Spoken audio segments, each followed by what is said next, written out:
Hello, I'm Lisa Bowerman and Ild, and welcome to Audio Heads Podcast. I can't make myself. Come on, bed's work. There we go. Hello, this is Audio Heads, a product of Geeks Assembled, and today we are discussing a really amazing piece of audio literature called The Scarifyers and the Demon of Denge Marsh. And wow, what a cool thing! This is absolutely supernaturally cool. And once again, Nicholas Courtney and Terry Malloy won the Lionheart and won the Dunning. Anyway, I'm so happy that you guys are here. Thanks for coming and thanks for podcasting with me. It's going to be great. Oh, I tell you the truth, it's going to be great. Anyway, let's start this podcast with like going around and saying our first impression of this Denge Marsh beautiful thing. Anyway, let's start off with Tim Wells before he gets called away to do various and sundry other things.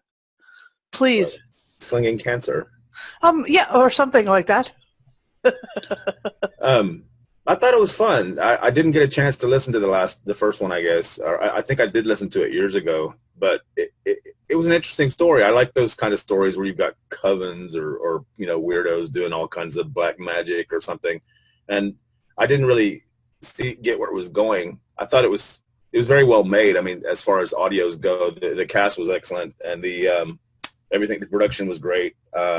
The story was kind of busy, though. I kept getting kind of confused, but on the other hand, that happens sometimes when I'm working and I'm listening at something at the same time. So, but I enjoyed it very much. I thought it was a pretty fun adventure. Like I said, I think it might have been shorter. They could have trimmed it, made it a little tighter or something. But it was very funny, though. It was almost every other scene was kind of laugh out loud funny. So I enjoyed it. Great. Thank you, Tim. And how about you, Beef Dad? What did you think of this, please? Oh, I really enjoyed it. I thought it was great. A brilliant cast, as always. And I love the use of the echo reflectors that they developed during World War One, because they hadn't invented radar, and so they had people sitting and listening, and they had these massive concrete discs on the coastline so that they could hear planes coming and launch planes to stop them. And yeah, it was brilliant to hear somebody who knew the history of these things and using it for the story.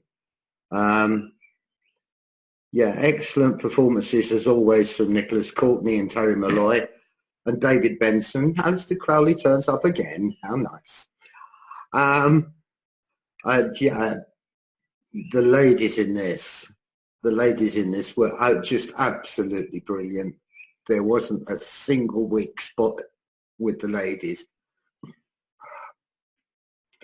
So that's my first impressions. Yeah, I really love the ladies too. Let's speak with Jake Cant about this, please. This was the first Scarifyers audio I've ever listened to. Like, I read the comics, so I was familiar with the concept, and I bloody enjoyed this. I fell in love with the two main characters almost immediately. It reminded me of a show you would have in the 70s after tea time sort of thing. Like, oh, dinner's over, let's watch the Scarifyers sort of thing. It was so British. I've never listened to an audio that was so British as this one. You got a really British feeling, oh yes, bugger and stuff like that. And I wasn't expecting it. And one of them said shite, if I'm not mistaken, in the story as well. It had me in hysterics, and from some of my other podcasts I've done, I'm not so keen on comedy, and I thought it's really mixed well in this story, and I thoroughly enjoyed it. Thank you, Jake. Yes, indeed. It is super fun. And let's go to Lee and find out what he thought. Yes, the Devil of Denge Marsh, or after listening to this, it was, I call it Carry On the Scarifyers. It's well, because of I'll come to the scenes later, but yeah, I enjoyed this.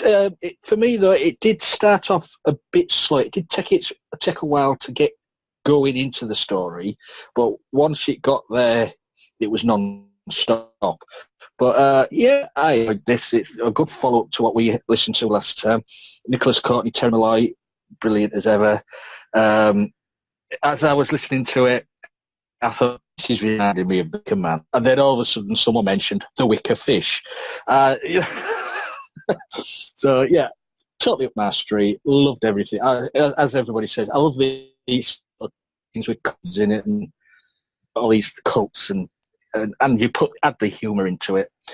It's just brilliant. I mean, Bafflegab Productions, just amazing. Amazing. Back to you, Susan.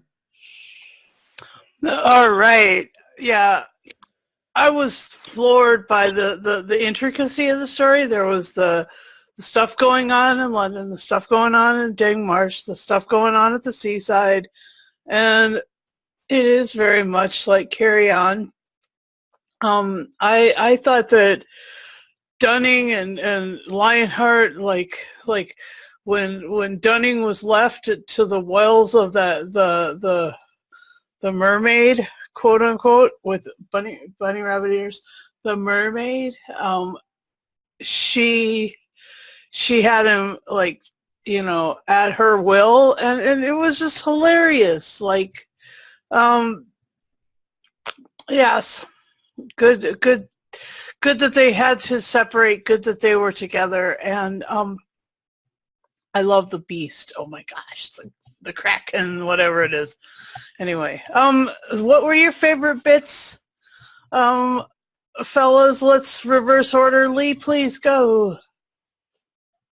Well, I think you've sort of mentioned that when he was being seduced by the landlady of the pub, Dunning, put them away and all like that. Just say Carry On came into my mind. It was just so well done. Terry Malloy's portrayal of the Professor it's so comical. I mean, it's a brilliant character. And as for Lionheart, it shall we say, another sort of sad to the Brigadier, what Nicholas Courtney used to play. But they've always got references. There is if you listen, there is references to what the Brigadier used to say in Doctor Who, on what they've written into these stories. And for the life of me now, I know there was one in this one, and it'll come to me unless someone else says it. Get off my world. That was it. There you go. But yeah, the way those characters are written and played are brilliant. As you say, as Jake says, the villains in this, so British. I mean, the British are villains in nearly everything. Movies, TV shows. The Brits do it best. Yeah, it's so good. It's supernatural stuff combined with humour. It works so well. Lionheart in the plane with the machine gun, brilliant scenes and stuff like that.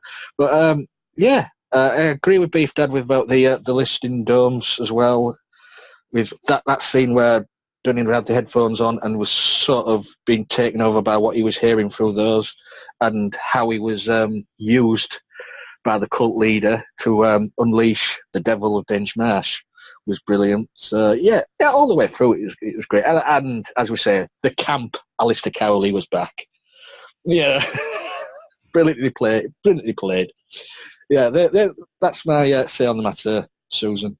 All right, how about you, Jake? I agree with what Lee said and what pretty much everyone else said about the Carry On sort of scene with the Professor and that woman who goes, put those away. That had me in hysterics because that is so typically British, that sort of scene. And I like the Brigadier quote at the end as well. Not, well, obviously it's his quote as well, but I love that bit at the end. And to me, the whole thing had a sort of Jago and Lightfoot feel to me. Like, I could easily see it in the Doctor Who universe. So I know it wasn't a Doctor Who audio, but I could easily see this sort of thing working in like the Jago and Lightfoot series as well. That's what I'll say about that. Back to you, Susan. Thank you. And Beef Dad, what were your favorite bits and stuff like that? I loved the arrival of Shub-Niggurath. That was fun. Apart from the fact that actually Shub-Niggurath in the mythology was the goat with 1,000 young. And the description of the demon that arrived was Cthulhu, which is all part of the Cthulhu mythos by H.P. Lovecraft. And so basically, yeah, I'd go along with that. It was definitely more of a sort of carry on Cthulhu. It worked so well. Nicholas Courtney, brilliant as always. Terry Malloy, at times he just had me killing myself laughing. David Benson doing Aleister Crowley, he can't help it. I don't know why, but I don't know why they've made Aleister Crowley so camp, because he wasn't. He was pretty bloody evil, really. And yeah, David Bickerstaff, when he played Barnaby Weir, he really got me. He really got me every time.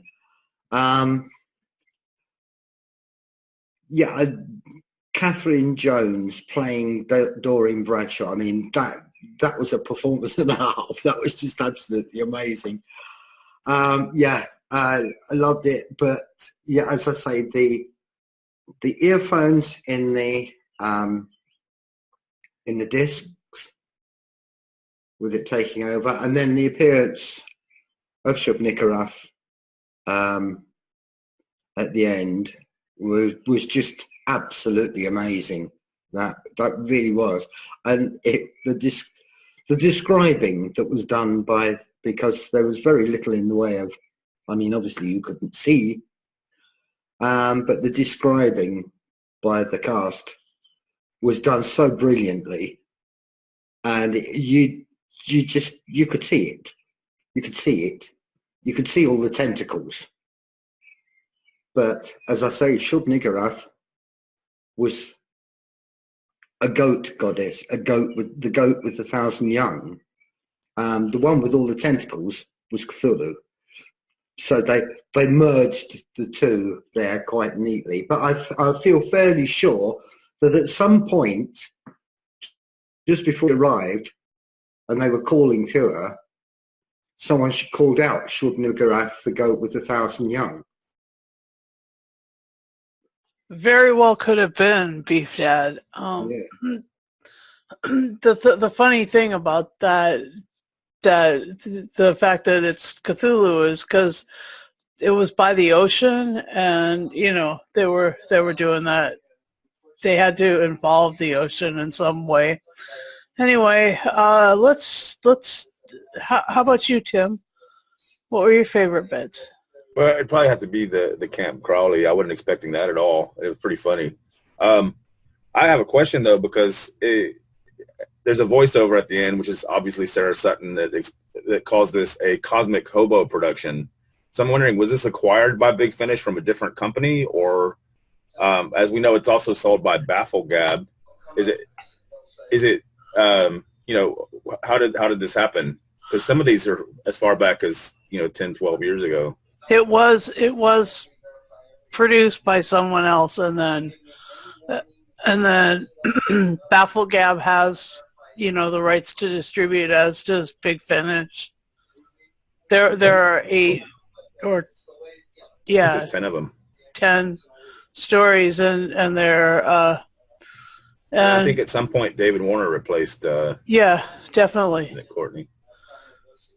So there's there's just a lot of different productions companies that have. Well, that was interesting, Cosmic Hobo, because you know who they're talking about there, and I think the Second Doctor. That was a fan made company back in the day or something, probably, I believe. Yeah, and that's what the Lethbridge Stewart novels right now, produced by Candy Jar, are not allowed to call it Doctor Who because they're not BBC, licensed to call it Doctor Who. So instead of calling him the Doctor, they call him the Cosmic Hobo, ubiquitously. Oh, cool. I mean, they only talk about the Second Doctor, and they call him the Cosmic. They call him the Cosmic Hobo. So, that's one that was up for grabs. Okay, so my favorite bits I said first time around. So I love this. I'm really enjoying this. Is there anything that anybody else wants to mention or talk about in this cast? Yeah, go for it, Lee. Yes, I just like the name of the pub. Don't commit. That was so funny, and that scene in the pub as well. It's been done so many times in horror movies. The unfriendly pub, the landlords and stuff like that. But this was so well done. And also the Dunning's book club he goes to and reads. Those people, all his fellow book club readers there. And the naysayers, the two who absolutely hate his stuff. Yeah, nobody will believe any of this. Yeah, it's just so well done. And you said it was based on a comic book. Yeah, I don't know if these were done first or the comic book was done first. The comic was done after, continuating. Yeah. So funny. Anyway, let's review the final. Let's do our final review and score it, please. And I'll start in reverse again. Texas Tim, what would you rate this, and how would you close your comments? Well, it's not something I'm that familiar with or ever heard of before. I mean, I might be lying. I think I did listen to the first one a few years back when All Big Finish was new to me. But I enjoyed it. I thought it was very fun. I thought, it's a lot of fun. It just keeps going. It's very, very quick and punchy, but even though it seemed a bit too busy for me at some points, it was hard to grasp what the actual plot was. But overall, I mean, it was very well done and very enjoyable and very funny. So I'll give it a 9 out of 10. Awesome. Thank you. How about you, Beef Dad? What would you give this out of 10? Well, for me, it was entertaining, interesting, amusing, brilliantly performed, and the feeling that you got from it was very, very good. With the performances that we had, even from the sort of smaller parts, were just absolutely brilliant. So it gets a 10 for me. That's brilliant. Yes, thank you very much. How about you, Jake? What would you give this? Oh, crumbs. It's a bloody good 10 out of 10 from me. Oh, crumbs. Thank you, Jake. And how about you, Lee? Well, I would just like to say a big thank you to Terry Malloy for giving Geeks Assembled a follow on Twitter the other day. Yes, thank you, Terry. At Tucker's Patch, of course, that's his name on Twitter. I have to say, the only niggle I had was it did, for me personally, take its time to get started. So just for that, I'm knocking a slight off here. It's going to be a 9.75 out of 10. All right. Well, I can't do that. I'm sorry. I have to give it a 10. First of all, because really anything with Nicholas Courtney in it can never go wrong, in my opinion. He's perfect. he's too perfect for me, you know? And Terry Malloy, yeah, thank you for following. And we'll try and get you maybe on one of these things as we do the Scarifyers, because you're awesome. So here I am speaking to someone who may never even hear this, but I hope he does. Anyway, yeah, thanks everybody. Thanks for reviewing it with me. Let's do another Scarifyer in a fortnight, and or actually it'll be a bit more because I'm on holidays. Well, Susan, yeah. I'm quite happy till the 13th of July, if that's okay with you. What you mentioned the other day. Oh yeah, Thank you. Yeah. Friday the 13th. Ooh, we're Scarifyers. I don't know what sort of state I'll be in that day, because the day before that is my 70th birthday. Oh, good gravy. That's going to be a cast and a half. Just like people starting to realize, oh, he has allergies. Well, I'm grateful for you guys listening, and for Big Finish for selling these, and that's how I got them the first time, and I'm just so grateful. Have a great one. Please join our Facebook group, follow our Twitter, follow our Tumblr. Just hang out with us online, and then come and join our cast. We'd love to have you if you're 18 and you have a camera, because you need to be able to see your faces, and a microphone so we can hear your voices. Come join our cast. I mean, we have a great time. I've been laughing my whole way through this one. And also you have to have a pulse as well. A pulse. It helps. Yes, it does help, yes. And yes, so enjoy, and we'll see you next time. Thanks for joining us on Audioheads.